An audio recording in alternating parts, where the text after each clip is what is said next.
السلام علیکم ورحمۃ اللہ وبرکاتہ۔ ناظرین، ایک بار پھر ہمارے اس پروگرام میں آپ کا خیر مقدم ہے۔ ہم بات کر رہے تھے صحابہ کرام رضوان اللہ تعالیٰ علیہ مجمعین کی، اور ان کی سیرتیں آپ کے سامنے بیان کر رہے تھے۔ محترم ناظرین، آج کے اس ایپیسوڈ میں ہم جس صحابی کی سیرت آپ کے سامنے بیان کریں گے ان کا نام ہے زید بن ثابت انصاری رضی اللہ تعالیٰ عنہ۔ محترم ناظرین، اسلام کا راستہ اور دین کا راستہ بھی بڑا عجیب راستہ ہے۔ اس راستے میں لگنے والا ہر زخم بھی کسی پھول سے کم نہیں۔ اس راستے میں ہونے والی ہر تھکاوٹ اور ہر مصیبت اور ہر پریشانی پر بھی مومن کو ثواب ملتا ہے۔ اللہ تبارک و تعالیٰ نے سورہ توبہ میں فرمایا، ذَلِكَ بِأَنَّهُمْ لَا يُصِيبُهُمْ ظَمَأٌ وَلَا نَصَبٌ وَلَا مَخْمَصَةٌ فِي سَبِيلِ اللَّهِ وَلَا يَطَئُونَ مَوْطِئًا يَغِيظُ الْكُفَّارَ وَلَا يَنَالُونَ مِنْ عَدُوٍّ نَيْلًا إِلَّا كُتِبَ لَهُمْ بِهِ عَمَلٌ صَالِحٌ ان اللہ لا یضیع اجر المحسنین۔ یعنی اللہ کی راہ میں تم کو اگر تھکاوٹ بھی پہنچتی ہے، پریشانی پہنچتی ہے، تکلیف پہنچتی ہے، یا تم نے اللہ کی مدد کرنے کے لیے کوئی راستہ تم نے طے کیا ہے، یا تم نے اللہ کے دشمنوں کو تکلیف پہنچائی ہے، تو اللہ تبارک و تعالیٰ اس کے بدلے میں بھی تمہارے نام اعمال میں ایک نیک عمل لکھتا ہے۔ بے شک اللہ احسان کرنے والوں کو کبھی ضائع نہیں کرتا، ان کے اجر کو کبھی ضائع نہیں کرتا۔ حضرت زید بن ثابت رضی اللہ تعالیٰ عنہ کی زندگی بھی کچھ ایسی ہی تھی۔ یہ مدینہ کے رہنے والے ہیں۔ جب اللہ کے پیارے نبی صلی اللہ علیہ وسلم مدینہ آتے ہیں تو اس وقت حضرت زید بن ثابت کی عمر 11 سال کی ہے، 11 سال کے بچے ہیں۔ جنگ بدر کے موقع پر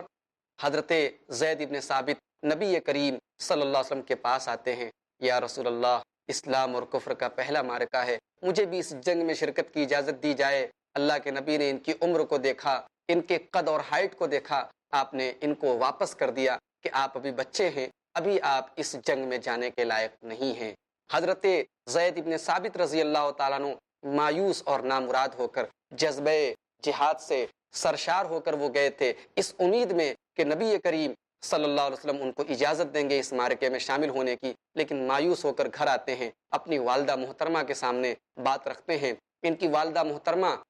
ان کو لے کر نبی کریم صلی اللہ علیہ وسلم کے پاس آتی ہیں، یا رسول اللہ، میرا یہ بچہ دماغ کا بہت تیز ہے، اس کی میموری بہت تیز ہے، اس کی یادداشت بہت تیز ہے، یا رسول اللہ، اس سے آپ دین کا کام لیں، اس سے آپ دین کی خدمت لیں۔ اللہ کے نبی صلی اللہ علیہ وسلم نے حضرت زید بن ثابت سے پوچھا کہ کیا آپ کو سریانی زبان آتی ہے؟ سریانی زبان ایک الگ زبان تھی، ایک الگ اجنبی زبان تھی، عرب میں اس وقت اس کا چلن نہیں تھا، صرف یہودی اس کو بولتے تھے اور یہودیوں کی کتابیں اس زبان میں تھیں۔ اللہ کے نبی صلی اللہ علیہ وسلم نے ان سے پوچھا کہ کیا آپ سریانی جانتے ہیں؟ انہوں نے کہا کہ نہیں، میں سریانی نہیں جانتا۔ آپ نے فرمایا کہ تم سریانی سیکھ لو۔ آپ کا مقصد تھا کہ تاکہ ہم یہودیوں میں دعوت کا کام کر سکیں۔ حضرت زید ابن ثابت نے سریانی زبان کو کتنے دنوں میں سیکھا؟ ناظرین، آپ کو جان کر حیرت ہوگی، 17 دن میں، 17 ڈیز، 17 دنوں میں حضرت زید ابن ثابت نے ایک نئی لینگویج کو کور کر لیا، ایک نئی زبان کو سیکھ لیا، ایک ایسی زبان کو جو ان کے سماج میں جس کا چلن نہیں تھا۔ اس سے آپ ان کی میموری اور ان کی یادداشت کا اندازہ لگا سکتے ہیں۔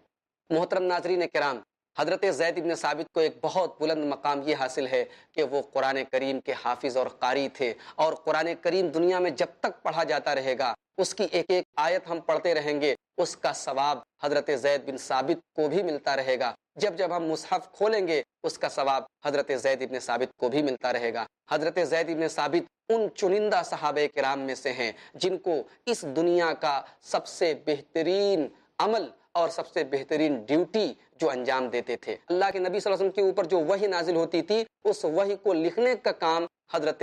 زید بن ثابت رضی اللہ تعالیٰ عنہ انجام دیتے تھے۔ یہ کاتبین وحی میں سے تھے، یہ اللہ کے نبی صلی اللہ علیہ وسلم کے اوپر جو قرآن نازل ہوتا تھا اس قرآن کریم کو لکھنے والوں میں سے تھے۔ محترم ناظرین کرام، اللہ کے پیارے نبی صلی اللہ علیہ وسلم جتنے دن با حیات رہے، حضرت زید بن ثابت اللہ کے نبی صلی اللہ علیہ وسلم کے ساتھ ساتھ رہے، آپ کی خدمت میں رہے۔ قرآن کریم نازل ہوتا تھا، یہ لکھتے تھے، اسی لیے قرآن کریم کے آیات کا شان نزول اور قرآن کریم کی آیات کا بیک گراؤنڈ ان سے بہتر بہت کم لوگ جانتے تھے۔ یہی وجہ ہے کہ صحابہ کرام کو قرآن کریم کے سلسلے میں کوئی پریشانی ہوتی تھی، کوئی پرابلم ہوتی تھی، کوئی کنفیوژن ہوتی تھی، تو وہ حضرت زید بن ثابت سے کنسلٹ کرتے تھے، ان سے مشورہ لیتے تھے اور ان سے پوچھنے کے بعد تسلی حاصل کرتے تھے۔ محترم ناظرین کرام، حضرت زید بن ثابت کے مقام اور مرتبے کا اندازہ اس سے بھی لگایا جا سکتا ہے۔ جلیل القدر صحابی امیر المومنین حضرت عمر فاروق رضی اللہ تعالیٰ عنہ جب حج کے لیے جاتے تھے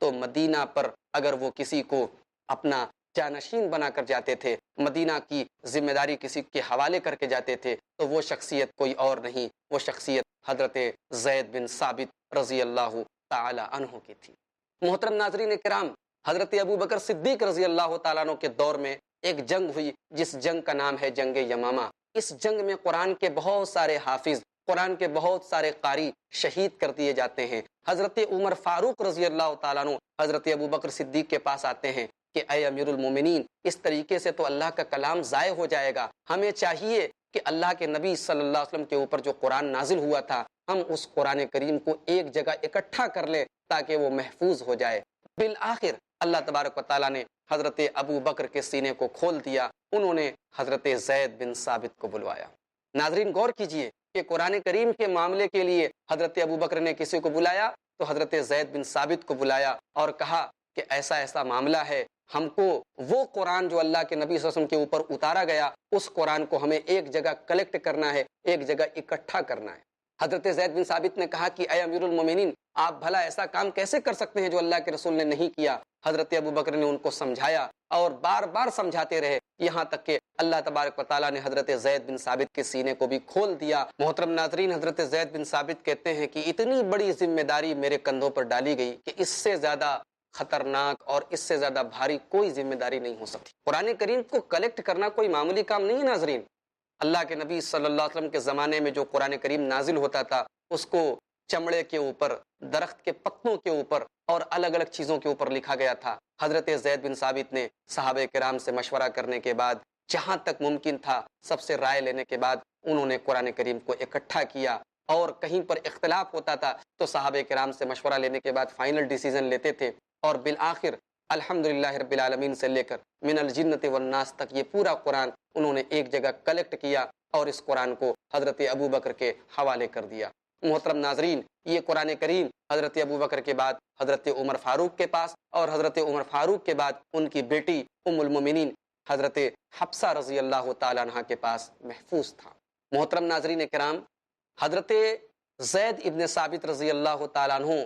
کی شخصیت میں ایک اور خاص بات ملتی ہے ہمیں اور آپ کو، کہ انہوں نے بہت ہی نازک موقع پر جب اللہ کے نبی صلی اللہ علیہ وسلم کا انتقال ہوا اور ثقیفہ بنی ساعدہ میں مہاجرین اور انصار اکٹھا ہوئے کہ اللہ کے نبی صلی اللہ علیہ وسلم کے بعد خلیفہ کون منتخب ہوگا، امت کی باغ ڈور کس کے ہاتھ میں دی جائے گی، اور وہاں پر مہاجرین اور انصار میں قریب تھا کہ جھگڑا ہو جائے۔ انصار نے کہا کہ ایک امیر ہم میں سے ہونا چاہیے اور ایک امیر مہاجرین میں سے ہونا چاہیے۔ اس مسئلے پر حضرت زید ابن ثابت نے، انصاری تھے، انصاری ہونے کے باوجود انہوں نے بہت بہترین جملہ کہا۔ انہوں نے کھڑے ہو کر کہا کہ اے انصار، اللہ کے رسول صلی اللہ علیہ وسلم جب ہمارے درمیان آئے تو ہم نے آپ کی مدد کی، ہم آپ کے انصار تھے۔ اللہ کے پیارے رسول کی ہم نے ہمیشہ مدد کی، اور آج بھی اللہ کے رسول کے انتقال کے بعد مہاجرین میں سے امیر ہوں گے اور ہم ان کی مدد کریں گے۔ ہماری حیثیت تب بھی انصار کی تھی، ہماری حیثیت اب بھی انصار کی ہوگی۔ حضرت زید بن ثابت کی اتنی چھوٹی سی تقریر سے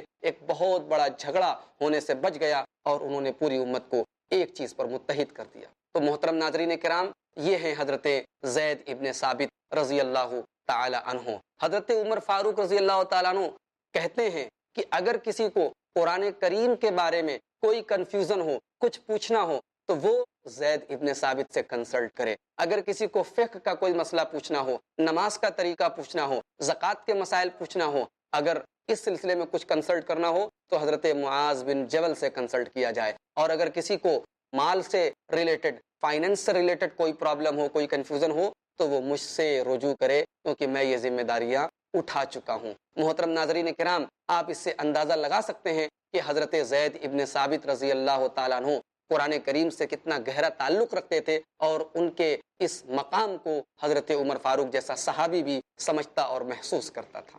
محترم ناظرین کرام، حضرت زید ابن ثابت کا ایک اور کارنامہ ہمیں حضرت عثمان غنی کے دور میں نظر آتا ہے۔ جب حضرت عثمان غنی کے دور میں حضرت عثمان غنی کے پاس حضرت حذیفہ ابن یمان صحابی رسول آتے ہیں اور کہتے ہیں کہ اے امیر المومنین، قرآن کریم کی قرأت کے سلسلے میں امت میں اختلاف ہو رہا ہے، لوگ اپنے اپنے قبیلے اور لب و لہجے کے مطابق قرآن کریم کو پڑھ رہے ہیں، اس امت کو قرآن کریم میں اختلاف کرنے سے پہلے بچا لیجئے، کہیں ایسا نہ ہو کہ قرآن کے سلسلے میں لوگ جھگڑا کرنے لگیں، اختلاف کرنے لگیں اور قرآن کے سلسلے میں بھی ڈسپیوٹ شروع ہو جائے۔ حضرت عثمان غنی نے اس موقع پر 4 لوگوں کی ایک کمیٹی بنائی۔ اس کمیٹی میں حضرت عبداللہ ابن زبیر تھے، حضرت زید ابن ثابت تھے، حضرت عبد الرحمن ابن حارث ابن ہشام تھے اور حضرت ابی ابن کعب تھے۔ یہ 4 صحابہ تھے جن کا پینل اور جن کی کمیٹی حضرت عثمان غنی رضی اللہ تعالیٰ عنہ نے بنائی، اور ان چاروں نے مل کر اس قرآن کریم کے نسخے کو منگایا جو نسخہ حضرت حفصہ رضی اللہ تعالیٰ عنہ کے پاس تھا،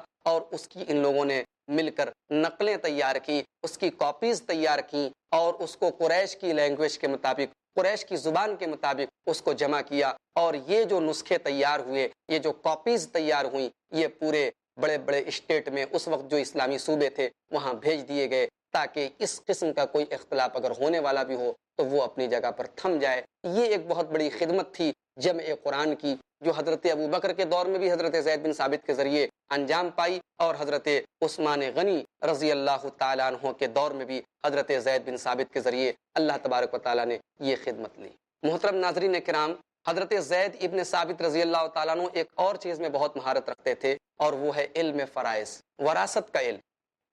مرنے کے بعد میت کے وارثین کو کتنا حصہ ملے گا، باپ کو کتنا ملے گا، بیٹی کو کتنا ملے گا، بھائی کو کتنا ملے گا، یہ جو مسائل ہیں جن کو ہم فرائض کہتے ہیں، ان مسائل کے سلسلے میں صحابہ کرام میں سب سے زیادہ نالجبل پرسن، سب سے زیادہ جانکار اگر کوئی تھا تو وہ ہستی حضرت زید بن ثابت رضی اللہ تعالیٰ عنہ کی تھی۔ اللہ کے پیارے نبی صلی اللہ علیہ وسلم نے ان کے بارے میں خود یہ فرمایا تھا کہ افرز امتی زید بن ثابت، میری امت میں فرائض کے سب سے زیادہ جانکار اگر کوئی ہیں تو زید ابن ثابت رضی اللہ تعالیٰ عنہ ہیں۔ یہ اللہ کے نبی صلی اللہ علیہ وسلم کا یہ فرمان حضرت زید بن ثابت کے بارے میں بہت بڑی چیز ہے کہ قرآن کریم کے جمع کرنے میں ایک بہت بڑا کارنامہ حضرت زید بن ثابت کا ہے کہ اللہ تبارک و تعالیٰ نے اتنا بڑا کام ان کے ذریعے لیا۔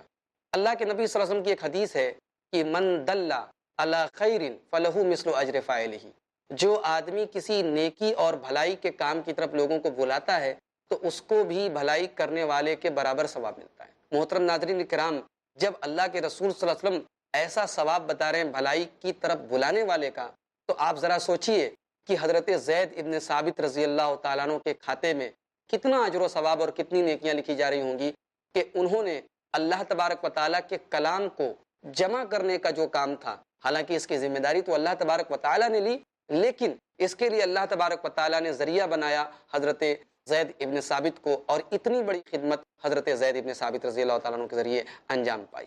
محترم ناظرین کرام، حضرت زید ابن ثابت رضی اللہ تعالیٰ عنہ مفتی مدینہ بھی تھے۔ یہ صحابہ کرام کے بیچ میں ان کی حیثیت ایک مفتی کی تھی۔ آپ جانتے ہیں مفتی ایک بہت بڑی پوسٹ ہے اسلامی معاشرے میں۔ ان کے پاس لوگ دینی مسائل کے سلسلے میں رجوع کرتے تھے اور یہ لوگوں کو فتویٰ دیتے تھے، چاہے وہ قرآن سے ریلیٹڈ کوئی پرابلم ہو، چاہے وہ فرائض کا کوئی مسئلہ ہو۔ محترم ناظرین کرام، فرائض کے سلسلے میں جیسا کہ میں نے عرض کیا، اللہ کے نبی صلی اللہ علیہ وسلم کی صحیح حدیث موجود ہے۔ علامہ البانی رحمۃ اللہ علیہ نے صحیح الجامع میں اس حدیث کو صحیح قرار دیا ہے۔ اللہ کے رسول صلی اللہ علیہ وسلم نے فرمایا، افرد امتی زید بن ثابت، میری امت میں فرائض کے سب سے بڑے جانکار حضرت زید ابن ثابت رضی اللہ تعالیٰ عنہ۔ اللہ کے نبی صلی اللہ علیہ وسلم ایک دوسری حدیث میں فرماتے ہیں کہ میری امت میں حلال اور حرام کے سب سے زیادہ جانکار اگر کوئی ہیں تو معاذ ابن جبل رضی اللہ تعالیٰ عنہ ہیں، اور اسی طریقے سے قرآن کریم کے سب سے زیادہ اگر کوئی معرفت رکھنے والے ہیں تو حضرت ابی ابن کعب ہیں، اور اسی طرح سے فرائض یعنی علم وراثت کے تعلق سے سب سے زیادہ اگر کسی کو نالج ہے تو وہ ہیں حضرت زید ابن ثابت رضی اللہ تعالی عنہ۔ محترم ناظرین کرام، حضرت زید ابن ثابت کا وہ مقام ہے کہ عبداللہ ابن عباس، جنہیں ترجمان القرآن کہا جاتا ہے، جو اللہ کے نبی صلی اللہ علیہ وسلم کے چچا زاد بھائی ہیں اور جن کے لیے اللہ کے نبی نے مخصوص دعائیں کی ہیں، وہ حضرت زید ابن ثابت ایک مرتبہ اونٹ پر جا رہے تھے تو اونٹ کی نکیل تھام لیتے ہیں۔ حضرت عبداللہ ابن عباس جیسے صحابی اونٹ کی نکیل تھام لیتے ہیں۔ حضرت زید ابن ثابت کہتے ہیں تنحا یبن ام رسول اللہ، اے اللہ کے رسول کے چچا کے بیٹے دور ہٹیے، یہ کیا کر رہے ہیں آپ؟ یہ میرے اونٹ کی نکیل کیوں تھام رکھی ہے آپ نے؟ یہ آپ ایسا کام کیوں کر رہے ہیں؟ حضرت عبداللہ ابن عباس کیا جواب دیتے ہیں؟ محترم ناظرین، وہ جواب ہمیں حضرت زید ابن ثابت کے مقام اور مرتبے سے روشناس کرتا ہے۔ حضرت عبداللہ ابن عباس جواب دیتے ہیں ہاکذا نفعل بعلمائنا وکبرائنا، ہم اپنے علماء کے ساتھ اور اپنے بڑوں کے ساتھ ایسا ہی سلوک کرتے ہیں۔ محترم ناظرین کرام، یہ زید ابن ثابت ہیں کہ عبداللہ ابن عباس جیسے بزرگ اور جلیل القدر اور عظیم صحابی ان کا احترام کرتے ہیں اور ان کے احترام میں اونٹ کی نکیل کو تھام لیتے ہیں۔ محترم ناظرین کرام، حضرت زید ابن ثابت رضی اللہ تعالیٰ عنہ اسی طریقے سے اللہ کے نبی صلی اللہ علیہ وسلم کی پوری زندگی میں اللہ کے نبی صلی اللہ علیہ وسلم کی خدمت کرتے رہے۔ آپ کے اوپر جو قرآن نازل ہوتا تھا اس کو لکھتے رہے۔ اللہ کے نبی صلی اللہ علیہ وسلم کے زمانے کے بعد خلفائے راشدین کے زمانے میں بھی حضرت زید ابن ثابت دین کی خدمت کرتے رہے، لوگوں کو دین کے مسائل بتاتے رہے، لوگوں کی دینی رہنمائی کرتے رہے، خاص طور سے فرائض کے مسائل جو دقیق مسائل مانے جاتے ہیں، جن میں سب کو مہارت نہیں ہوتی، ان مسائل کے سلسلے میں امت کی رہنمائی کرتے رہے۔ بالآخر وقت موعود آ پہنچا اور امت کا یہ قیمتی ستارہ غروب ہو گیا، امت کا یہ قیمتی فرد اس دنیا سے انتقال کر گیا۔ جب حضرت زید ابن ثابت کا انتقال ہوتا ہے تو حضرت ابو ہریرہ رضی اللہ تعالیٰ عنہ، جو اللہ کے نبی سے سب سے زیادہ حدیثیں روایت کرنے والے صحابی ہیں، اللہ کے رسول کے حدیثوں کو سب سے زیادہ پہنچانے والے انسان ہیں، حضرت ابو ہریرہ کہتے ہیں کہ مات حبر الامہ، امت کا عالم چلا گیا، امت کا سب سے جلیل القدر دنیا سے چلا گیا۔ حضرت ابو ہریرہ نے حضرت زید ابن ثابت کو یہ خطاب دیا اور کہا کہ امت کا عالم چلا گیا، شاید اللہ تبارک و تعالی عبداللہ ابن عباس کو ان کا جانشین بنائے۔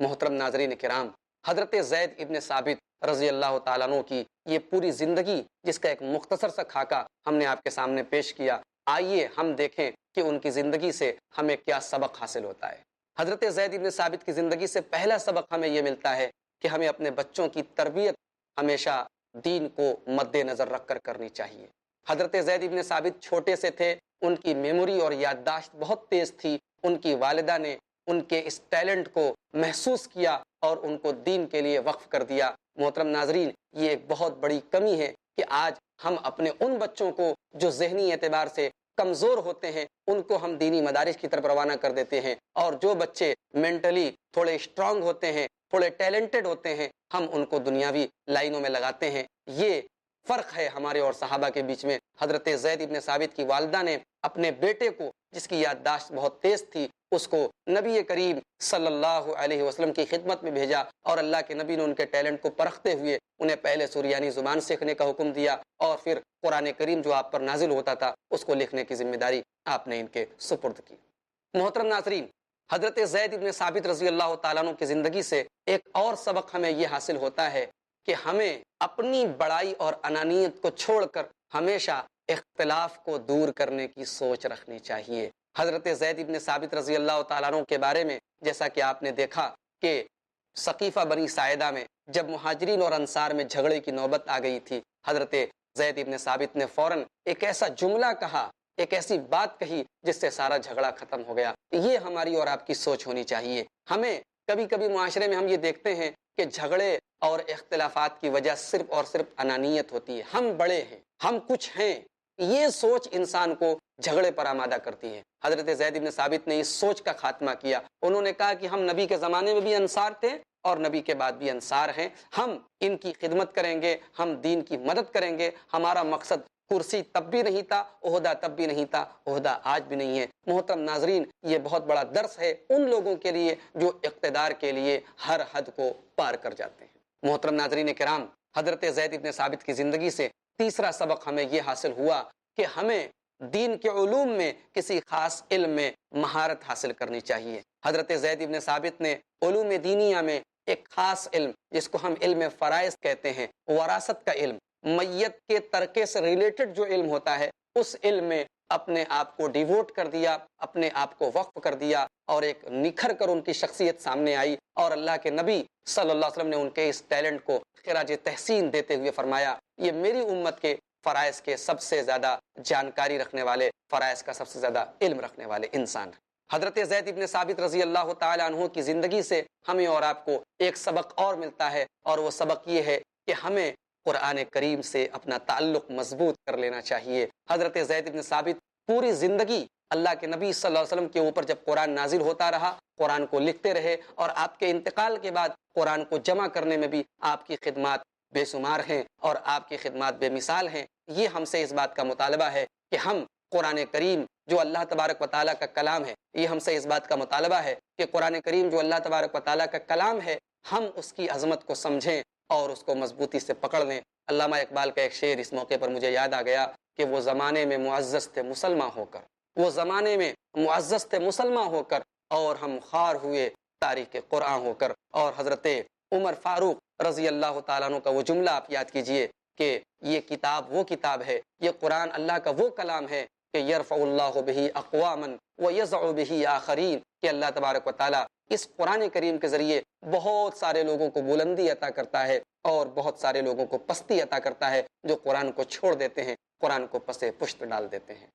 محترم ناظرین کرام، حضرت زید ابن ثابت رضی اللہ تعالیٰ عنہ کی زندگی سے ہم یہ عبرت اور نصیحت کے پھول چنیں، اور ہم اپنی زندگی کو بھی ان کی زندگی کی طرح دین کے رنگ میں رنگیں۔ اور ہمیں یہ سبق بھی ملا کہ ہم خود کو تو دیندار بنائیں ہی، اپنے بچوں کو بھی ہم دیندار بنائیں، اپنے گھر کا ماحول بھی ہم دیندار بنائیں، تاکہ ایک ایسی جنریشن، ایک ایسی نسل وجود میں آئے جو قرآن اور حدیث کی محافظ بن کر سامنے آئے، جو شریعت مطہرہ کی پاسدار بن کر سامنے آئے، جو صحیح معنوں میں جناب محمد رسول اللہ صلی اللہ علیہ وسلم کی سنتوں اور آپ کے طریقے پر چلنے والی بنے۔ آج ہمارے معاشرے میں جو برائیاں ہیں محترم ناظرین، جو فتنے ہیں، ان کا ایک بہت بڑا سبب یہ ہے کہ آج ہمارے گھروں کے ماحول میں دینداری نہیں ہے۔ آج ہم اپنے بچوں کی تربیت میں اسلامی اصولوں کا لحاظ نہیں رکھتے۔ حضرت زید ابن ثابت رضی اللہ تعالیٰ عنہ کی والدہ نے 11 سال کی عمر میں ان کو اللہ کے نبی صلی اللہ علیہ وسلم کے پاس بھیجا تھا، اور اس وقت بھی ان کو قرآن کی کئی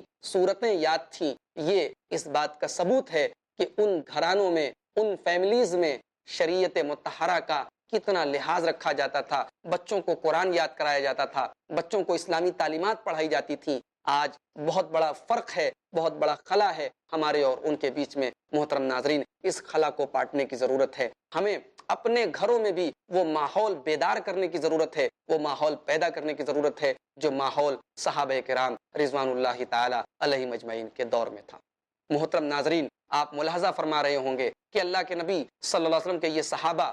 جن کی زندگیاں آپ کے سامنے بیان کی جا رہی ہیں، یہ الگ الگ مزاج اور الگ الگ بیک گراؤنڈ اور الگ الگ پس منظر سے ان کا تعلق ہے، لیکن ایک چیز سب کے بیچ میں کامن ہے، ایک چیز سب کے بیچ میں مشترک ہے کہ سب دین کے خدمت گزار ہیں، سب دین کے خادم ہیں۔ کوئی قرآن کی خدمت کر رہا ہے، کوئی دعوت اللہ کا کام انجام دے رہا ہے، کوئی میدان جہاد میں کارہائے نمایاں انجام دے رہا ہے، کسی کی عدالت مشہور ہے، کوئی شجاعت میں نمایاں ہے، کسی کی شرم و حیا بے مثال ہے۔ یہ صحابہ کرام ہیں۔ ان کے اخلاق و کردار کی ورائٹی ہم سے اس بات کا مطالبہ کرتی ہے کہ ہم کسی بھی بیک گراؤنڈ سے ہمارا تعلق ہو، مشن ایک ہونا چاہیے، مقصد ایک ہونا چاہیے، اور وہ مقصد ہے اللہ اور اس کے رسول کے دین کی سربلندی۔ محترم ناظرین، ہم یہیں آپ سے اجازت لینا چاہیں گے۔ یہاں پر ہمارے اس ایپیسوڈ کا وقت ختم ہو رہا ہے۔ انشاءاللہ اگلی نشست میں ہم ایک دوسرے صحابی کی سیرت آپ کے سامنے بیان کریں گے۔ اللہ تبارک و تعالیٰ ان صحابہ کرام کے نقش قدم پر ہم سب کو چلنے کی توفیق عطا فرمائے۔